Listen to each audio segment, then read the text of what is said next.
नमस्कार दोस्तों, स्वागत है आपका हमारे YouTube channel UPSC IAS exam में। आज हम आपके लिए लेके आए हैं द हिंदू एडिटोरियल के एनालिसिस हिंदी के अंदर। आज की तारीख है 22 मई 2018। मैं हूं करदम रावल।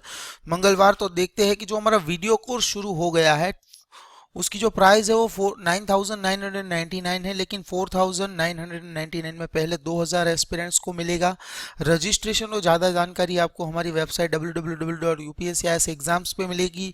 जनरल स्टडीज़ के जो 8 सब्जेक्ट्स है, history, art and culture, geography, environment, polity, economy, science and technology और इंटरनेशनल रिलेशंस, जो प्रीलिम्स और मेंस दोनों के लिए हेल्पफुल होंगे। इसके अलावा यहाँ पर एनसीईआरटी के काफ़ी इंपॉर्टेंट टॉपिक्स भी कवर कर लिए हैं। तो ये सारी चीज़ें आपको अपने नॉलेज को मार्क्स में कन्वर्ट करवाने का जो व्यू पॉइंट होता है उस तरीके से बनाई गई है। और ये जो कोर्स है इसकी वैधता यानी कि वैलिडिटी जो है वो 2019 के मेंस एग्जाम तक रहेगी, ताकि इसको आप बार बार रेफर कर सके। यहाँ पे वीडियोस और जो पीडीएफ है वो अनलिमिटेड टाइम एक्सेसिबल है। पीडीएफ्स आप डाउनलोड भी कर सकते हैं और अलग अलग डिवाइसेस भी आप यहाँ पे कोर्स को वॉच आउट कर सकते हैं। मोबाइल से भी देख सकते हैं, टैबलेट हो, पीसी हो, लैपटॉप हो, तो कहीं पर से भी आप ये कोर्स एक्सेस कर सकते हैं।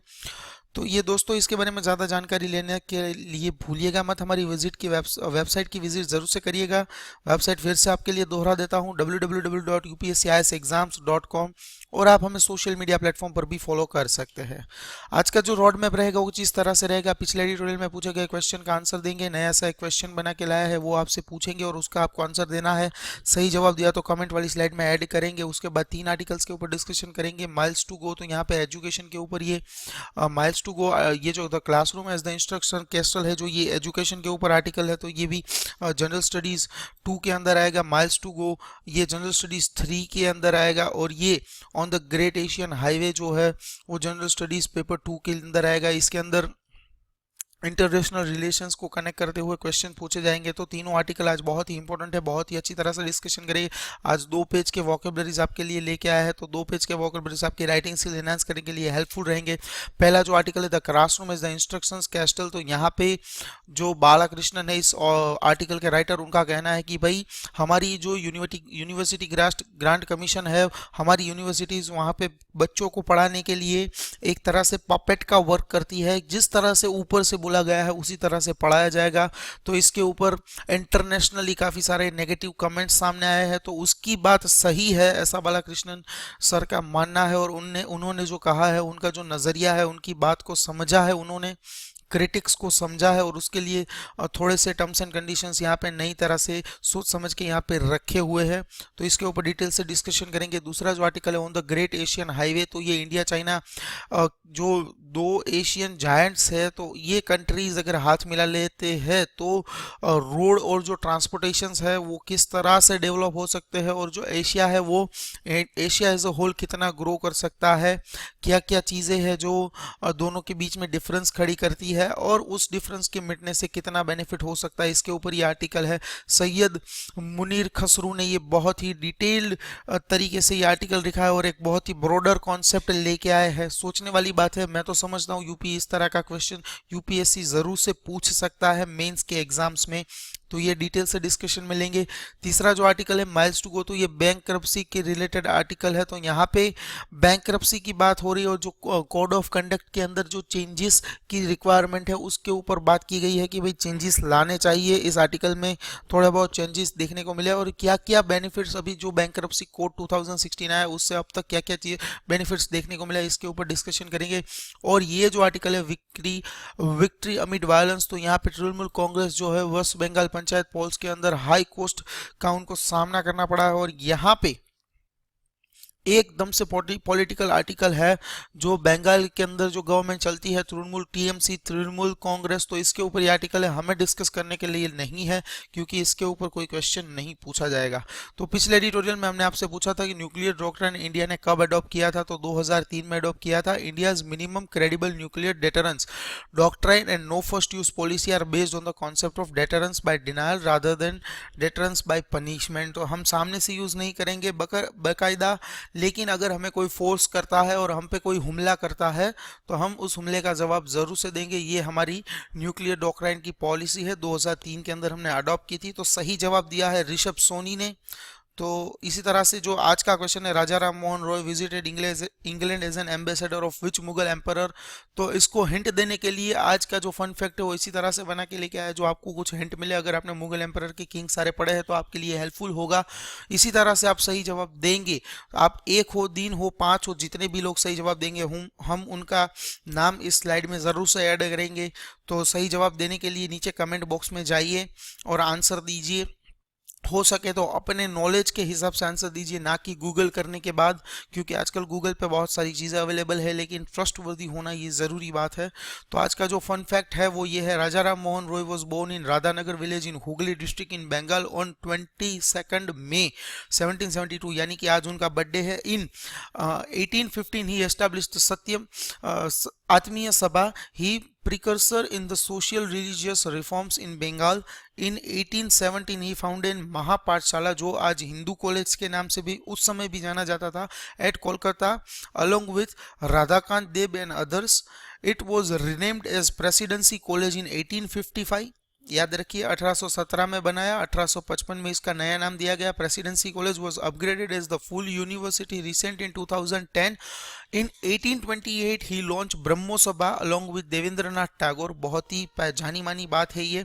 और वही ब्रह्मो सभा को बाद में लोग ब्रह्मो समाज के नाम से जानने लगे।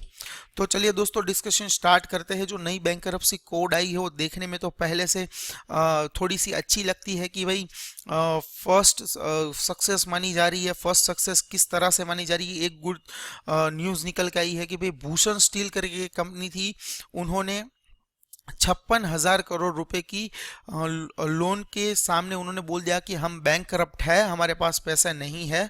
तो इस जो बैंक करप्सी कोड है उनके तहत बैंक ने सारे चार्जेस अपने हाथों में ले लिए, क्वालिफाइड पर्सन्स के हाथों में ले लिए। तो यहाँ पे टाटा स्टील ने एंट्री ली एकदम से दबंग स्टाइल से, और 73% स्टेक से जो भूषण स्टील के वो परचेज कर लिए। लास्ट वीक में तो प्राइस हो गई उस सारे 73% स्टेक की 35,000 करोड़ रुपीज, यानी कि बैंक को कितना प्रॉफिट होगा, 56,000 करोड़ रुपए है, उसमें से 35,000 करोड़ टाटा स्टील के पास से मिल जाएंगे। तो इतनी रिकवरी हुई है, तो ये अच्छी सी रिकवरी है। अभी जो भूषण स्टील है, इसके अलावा 12 ऐसी मेजर अकाउंट्स भी है अलग अलग कंपनी, जिसके अंदर अनिल धीरूभाई अंबानी ग्रुप की रिलायंस भी इसके अंदर शामिल है, इस 12 के लिस्ट के अंदर। तो देखते हैं कि ये रिजर्व बैंक ने जो ये नया कॉन्सेप्ट लाया है बैंकरप्सी कोड, तो इसके अंदर बहुत सारे बेनिफिट्स है। जैसे कि मालिया भाग गया है तो मालिया से भी पैसे इस कोड के तहत वसूले जा सकते हैं। तो इस कोड से पहले क्या सिचुएशन थी, सिर्फ 25% तक की अमाउंट कवर अप की जा सकती थी। और यहाँ पे डेटा दिया गया है कि भाई बैंक ने अप्रैल 2014 से सितंबर 2017, यानी कि साल के 4 क्वार्टर को मिला के 4 दूई 8, 8 और 3 8 और फिर 4 यानी कि 12 और 12 और 1 13 क्वार्टर को मिला के जो बैड डेट रिकवरी रेट था वो 11% लो हो गया है।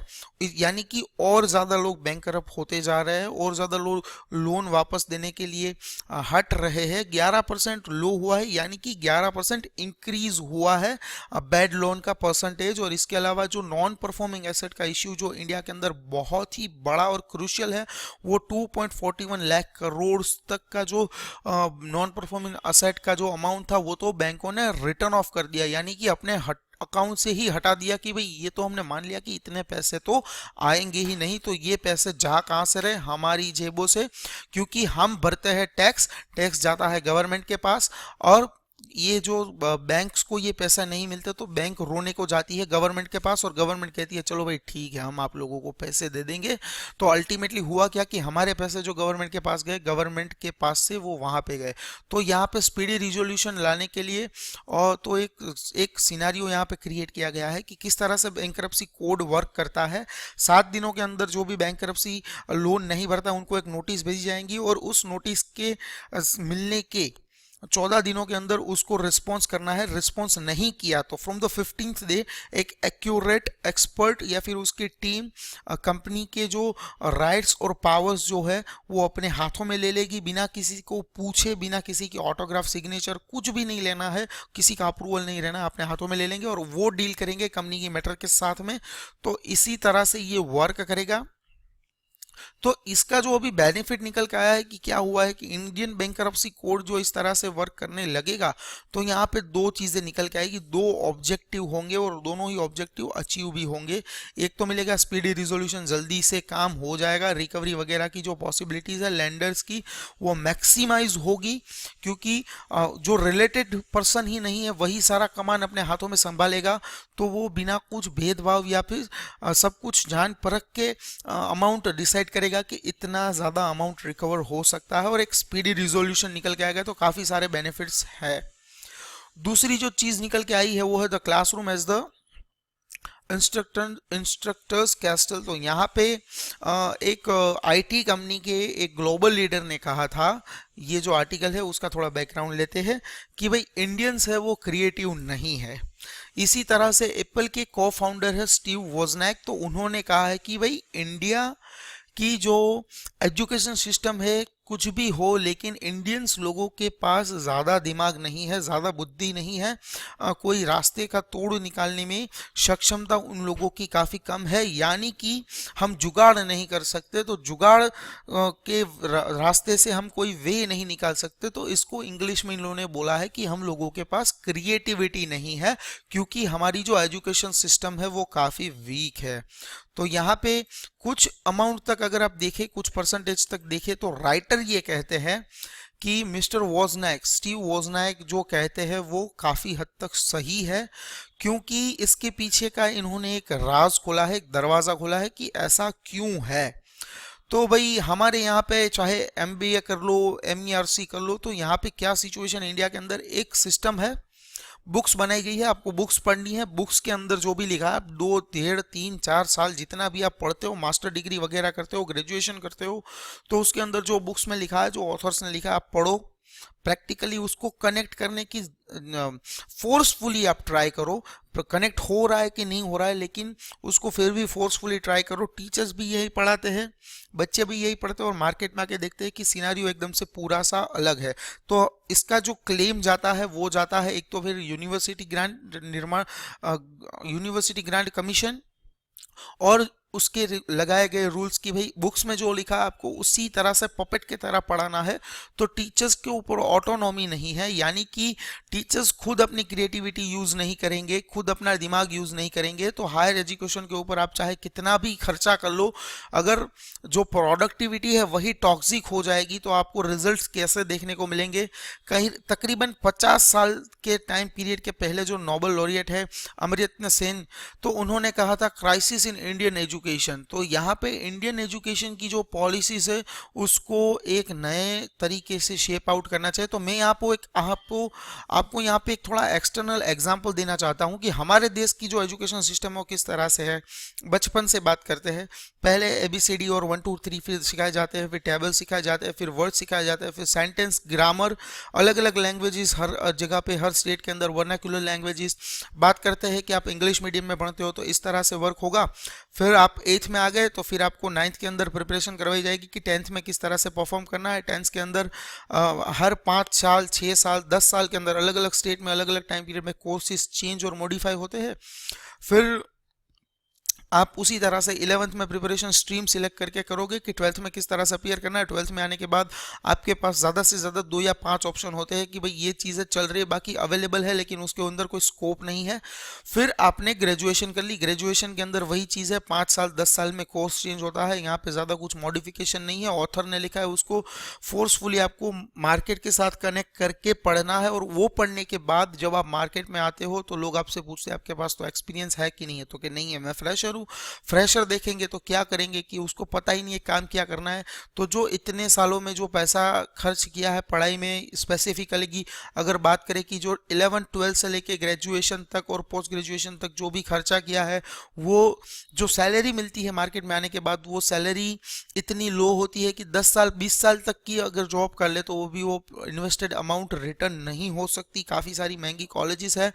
तो नज़रिया बदलना है, टीचर को क्रिएटिव बनना है, कोर्सेज को मॉडिफाई करना है, एजुकेशन सिस्टम को चेंज करना है। क्योंकि मैं यहाँ पे एक एग्जांपल देना चाहूँगा कि फिनलैंड एक ऐसा कंट्री है कि जहाँ पे अगर सोचिए कि आप एक छोटे बच्चे हैं और आपको अभी पानी के अंदर रुचि है, आपको पानी पसंद है, तो वहां पे सिर्फ पानी को पढ़ाया जाएगा, पानी एज अ ऑब्जेक्ट को सारे टॉपिक सारे सब्जेक्ट्स के साथ कनेक्ट किया जाएगा। पानी को मैथ्स, साइंस, हिस्ट्री, ज्योग्राफी सारी चीज़ों के साथ कनेक्ट किया जाएगा। केमिस्ट्री, बायोलॉजी सारी चीज़ों के साथ कनेक्ट करने के बाद जब बच्चा मार्केट में बाहर आएगा तो उस अलग अलग सारे सब्जेक्ट की तो उसके पास नॉलेज होगी ही होगी, क्योंकि उसने सारी सब्जेक्ट सीख के पानी के साथ कनेक्ट की है। और पानी के ऊपर वो इतना एक्सपर्टाइज होगा वो बंदा कि 15-18 सालों तक वो सिर्फ पानी को और पानी को रिलेवेंट सारे सब्जेक्ट्स को पढ़ के आया है। तो ऑब्वियसली वो जितना क्रिएटिव होगा, इंडिया में अगर कोई इंसान पानी के ऊपर पीएचडी भी कर लेगा, 2 या 3 बार भी कर लेगा, लेकिन उतना ज्यादा एलिजिबली और क्रिएटिव नहीं होगा जितना कि फिनलैंड का बच्चा पढ़ के बाहर आएगा। तो जो इंडिया है वो तो क्या कर रही है कि भाई जो एजुकेशन सिस्टम है उसके अंदर भी, हायर एजुकेशन सिस्टम के अंदर बहुत ज़्यादा इन्वेस्ट कर रही है। अगर आप इंडिपेंडेंस से टाइम से देखो तो प्रिलिमिनरी एजुकेशन को तो थोड़ा सा कंट्रोल भी किया, लेकिन हमारे हायर एजुकेशन को बहुत प्रमोट किया। तो यूजीसी जो है उन्होंने कहा कि भाई आप लोग एक जनरल वगैरह लिखे तो उसके अंदर ये सारे लिस्ट है, तो ये लिस्ट के अंदर आप रिकॉग्नाइज जनरल लिखेंगे तो हम आपको पैसे देंगे। तो यहाँ पर जब पैसे मिलने लगे तो लोगों ने क्या सोचा कि भाई कहीं से भी उठा के चिपका दो, तो लोगों ने यहाँ पे खुद का लिखने की बजाय यहाँ पर भी चीटिंग शुरू कर दी। ये मैं टीचर्स और प्रोफेसर्स की बात कर रहा हूँ, बच्चों की बात नहीं कर रहा यहाँ पे। तो टीचर्स और प्रोफेसर्स जो होते हैं उन्होंने क्या किया कि भाई मार्केट से, गूगल से, दूसरों के लिखे हुए आर्टिकल से चुरा चुरा के यहाँ पे चिपकाना शुरू किया। फिर यूजीसी ने जब रिव्यू किया तो उसको पता चला कि ये तो सारी चीज़ें 95 से भी ज़्यादा परसेंटेज की चीज़ें यहाँ पे उठाई हुई है। तो ये सडनली लिस्ट को ट्रिम कर दिया, यानी कि कम कर दिया कि भाई ऐसे ऐसे टॉपिक्स रखे जहाँ पे आपको सच में रिसर्च करके कुछ बातें यहाँ पे रखनी होगी, वरना आप कहीं से उठा नहीं सकते हो। तो यहाँ पर भी लोग चीटिंग कर रहे हो। चीटिंग पता है क्यों कर रहे हैं, मैं आपको बताता हूँ। चीटिंग इसलिए कर रहे हैं क्योंकि वो लोग खुद इतने स्टबन और रिजिड हो गए कि उनको नहीं पता है कि अपने पास जो दिमाग है उसका भी यूज कर सकते हैं। यूजीसी ने जिस तरह से फॉर्मुलेट किए है रूल्स, उसी तरह को फॉलो अप कर करके आपको नहीं खुद रट चुके हैं, तो दूसरों को तो रटा हुआ ही पढ़ाएंगे, रटे हुए पैटर्न के साथ। जो पीटर डकर ने सालों पहले जो चीज पढ़ाई थी, बताई थी, बुक्स में लिखी थी, तो आज भी मैनेजमेंट के स्टूडेंट्स को वही चीज दिखाई जा रही है, वही पढ़ाई जा रही है। और जो एग्जांपल्स दिए जा रहे हैं वो भी 20 साल 50 साल पुराने, 100 साल पुराने एग्जांपल्स यहाँ पे कनेक्ट करके बताते हैं। तो किस तरह से बच्चा पढ़ेगा। आज भी आप कोई भी इकोनॉमिक्स की बुक्स उठा के देख लीजिए, चाहे वो एनसीईआरटी की हो, सीबीएसई की हो, या फिर कोई भी स्टेट की इकोनॉमिक्स की 11th-12th की बुक हो, या फिर ग्रेजुएशन के अंदर आने वाली इकोनॉमिक्स की बुक हो, आपको जो डेटा मिलेगा वो कई स्टेट की बुकों में तो 2011 वाला सेंसस नहीं होगा और 2001 वाला सेंसस होगा। आप सेंसस पुराना रखते हो ठीक है, उसके साथ जो मॉडिफिकेशंस चाहिए, जो कॉन्सेप्ट समझाने के लिए अपलिफ्टमेंट चाहिए, वहां पे आप उसको तो अपलिफ्ट करें। सेंसस हो सकता है कि साल में एक बार नहीं होता, बल्कि 10 साल में एक बार होता है, लेकिन बाकी सारी चीजें तो ऐसी होती होगी जो हर साल चेंज होती है, मॉडिफाई होती है। तो इस चीज को आप बताइए।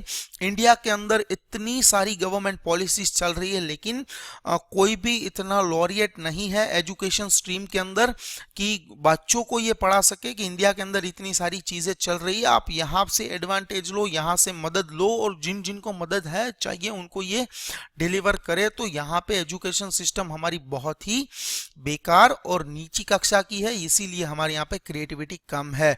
तीसरा जो आर्टिकल है on the great Asian highway, तो यहाँ पे इंडिया चाइना जो है उसकी साथ बात चल रही है कि अगर इंडिया और चाइना एक दूसरों से हाथ मिला लेते हैं और कोऑपरेट कर लेते हैं रीजनल कनेक्टिविटी प्रोजेक्ट्स के अंदर, तो काफी सारे रिजल्ट्स ऐसे सामने आएंगे जो एशिया एज अ होल को बहुत ही आगे लेके जाएंगे और वर्ल्ड की इकोनॉमी एक तरह से ग्रो होगी। तो यहाँ पे कुछ कनेक्ट करने के लिए काफी सारे पॉइंट्स, डेटाज, नंबर्स, फिगर्स और स्कीम्स यहाँ पे रखी गई है इस आर्टिकल के अंदर कि भाई इंडिया और चाइना को सबको पता है। आपने तो बहुत आर्टिकल डिस्कस कर लिए कि भाई दो एशियन जायंट इंडिया और चाइना ने हाल ही में कम्युनिकेट किया और कोऑपरेशन, कोऑर्डिनेशन वाली बातें की रीजनल ट्रेड के अंदर और कनेक्टिविटी के अंदर। अगर हाथ मिला लेते हैं तो सबके लिए बेनिफिट होगा।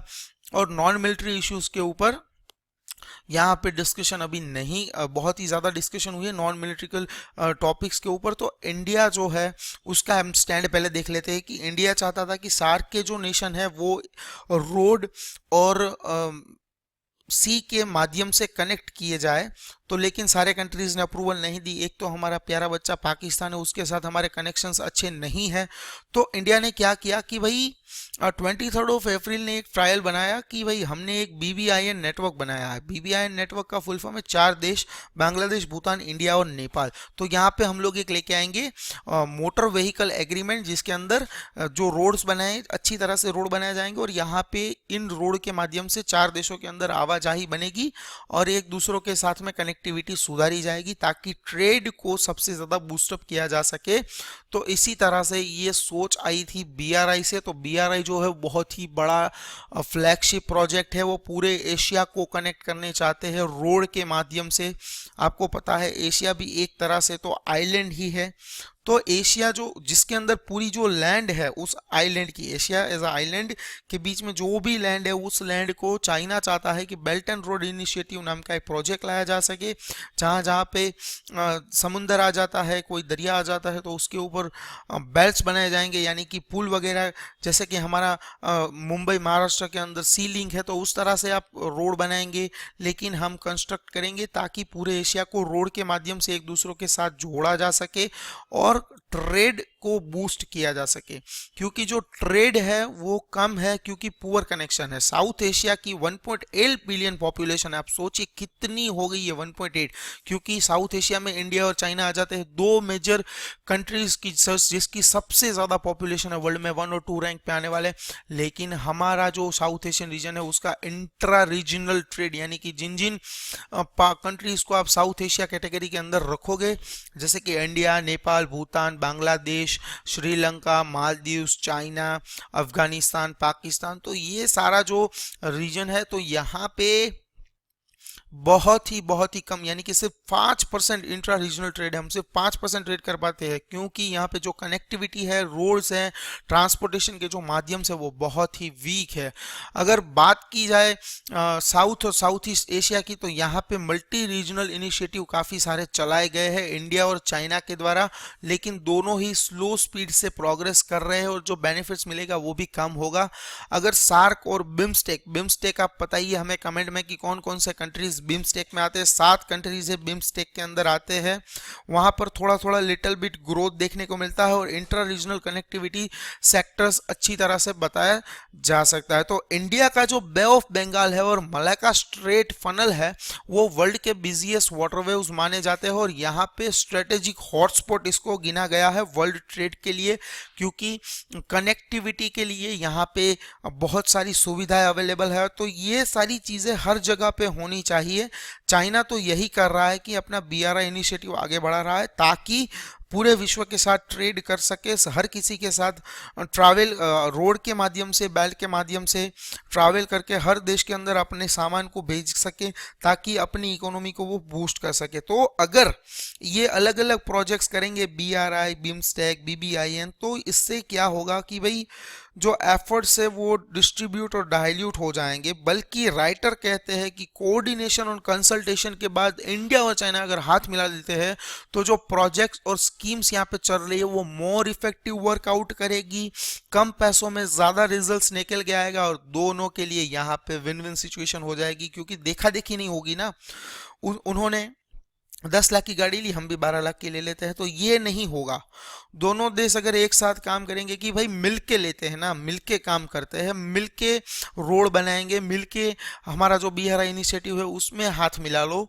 चाइना तो यही चाहेगा कि हमसे वो बेहतर इकोनॉमी है, तो ये यही कहेगा कि आप इंडिया हमसे हाथ मिला लीजिए तो आपका ग्रोथ बहुत ही अच्छा होगा।